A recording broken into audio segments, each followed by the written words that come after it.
আচ্ছা, আপনার সাথে কখনো এমন হয়েছে কি যে অনেক কিছু করা সত্ত্বেও আপনি মানুষের মন পাচ্ছেন না? অথবা বড় কোনো পোস্টে কাজ করা সত্ত্বেও আপনি আপনার সহকর্মীদের কাছ থেকে সেই সম্মান, ভালোবাসা বা সহযোগিতা পাচ্ছেন না? আত্মীয় বন্ধুদের মধ্যে হয়তোবা আপনি খুবই ভালো, তবুও কেউ আপনাকে ঠিক সম্মান করছে না বা ভালোবাসছে না। জানেন কেন এমন হচ্ছে? কারণ আপনি আপনার ব্যক্তিত্বটা সঠিকভাবে তৈরি করতে পারেননি। এখন হয়তো কেউ কেউ বলবেন, ব্যক্তিত্ব সেটা আবার কি? সেটা কিভাবে তৈরি করব? ব্যক্তিত্ব এমনই একটি বিষয়, যখন এটি আপনি তৈরি করতে পারবেন, তখন বন্ধু বান্ধব, আত্মীয় পরিজন, সহকর্মী এবং অপরিচিত মানুষরাও আপনাকে গুরুত্ব দেবে, ভালোবাসবে, সম্মান করবে, শ্রদ্ধা করবে। চাইলেও আপনাকে তারা এড়িয়ে যেতে পারবে না। এখন কথা হলো, ব্যক্তিত্বটা আপনি কিভাবে তৈরি করবেন?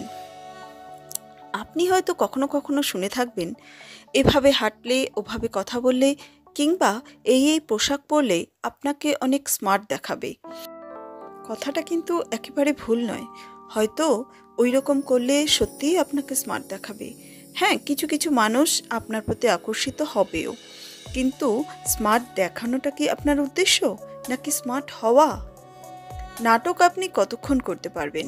আবার এমন হবে না তো আপনি মানুষের সামনে অ্যাট্রাকটিভ হওয়ার চেষ্টায় আপনি আপনার নিজস্বতাই হারিয়ে ফেললেন। অর্থাৎ আপনি কে, কি আপনার বিশেষত্ব, সেটাই ভুলে গেলেন, মহাকবি মাইকেল মধুসূদন দত্তের মতো। পারলে মাইকেল মধুসূদন দত্তের জীবনীটা একবার পড়ে দেখবেন। আসুন, আপনাকে স্মার্ট দেখানো নয়, স্মার্ট হওয়ার উপায় বলি। স্মার্ট হওয়া বা ব্যক্তিত্ব তৈরি করার প্রথম ও প্রধান সূত্রই হলো শিক্ষা। শিক্ষার উদ্দেশ্যই হলো জীবনকে সুন্দর এবং সুসামঞ্জস্যভাবে আনন্দময় করে তোলা। এখন শিক্ষা আবার দুই রকম। এক, ইনফরমেটিভ এডুকেশন, অন্যটি হলো ভ্যালু এডুকেশন। স্কুল কলেজে আমরা সাধারণত ইনফরমেটিভ এডুকেশনটাই পেয়ে থাকি, যা দিয়ে আমরা আমাদের বেঁচে থাকার জন্য রুজি রুটির ব্যবস্থা করতে পারি। আর ভ্যালু এডুকেশন বা নীতিশিক্ষা, যা আমরা সাধারণত স্কুল কলেজে পাই না, অথচ এটি দিয়েই আমরা অন্যদের থেকে ভালোবাসা, সম্মান, গুরুত্ব পেতে পারি। মোট কথা, সর্বাঙ্গীন সাফল্য পেতে পারি। যেমন ধরুন, ইনফরমেটিভ এডুকেশনকে কাজে লাগিয়ে আপনি অর্থ রোজগার করতে সমর্থ হবেন, কিন্তু সেই অর্থ কিভাবে কাজে লাগিয়ে আপনি জীবনের সঠিক লক্ষ্যে পৌঁছাতে পারবেন, তা আপনাকে ভ্যালু এডুকেশনই শেখাবে। এই নীতিশিক্ষা ছাড়া আপনি জীবনে হবেন অসফল এবং জীবন আপনার হবে নরকে পরিণত।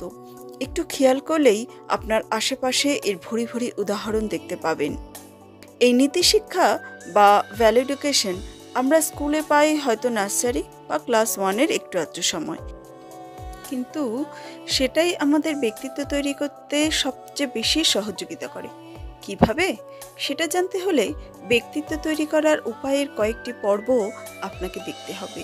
তবে এই পর্বগুলো কয়েকবার দেখে নিলেই আপনার মনের ভেতরটা এভাবে নাড়া দিয়ে যাবে যে কিছুদিনের মধ্যেই আপনি নিজের অজান্তেই নিজের ব্যক্তিত্বটি তৈরি করতে পারবেন। তৈরি করতে পারবেন ম্যাগনেটিক পার্সোনালিটি, এবং আপনার জীবনকে সাফল্যমণ্ডিতও করতে পারবেন। ধন্যবাদ। যদি ভালো লাগে তাহলে লাইক এবং শেয়ার করুন। পার্সোনালিটি ডেভেলপমেন্টের পরবর্তী পর্বগুলো পেতে চ্যানেলটিকে অবশ্যই সাবস্ক্রাইব করে রাখুন।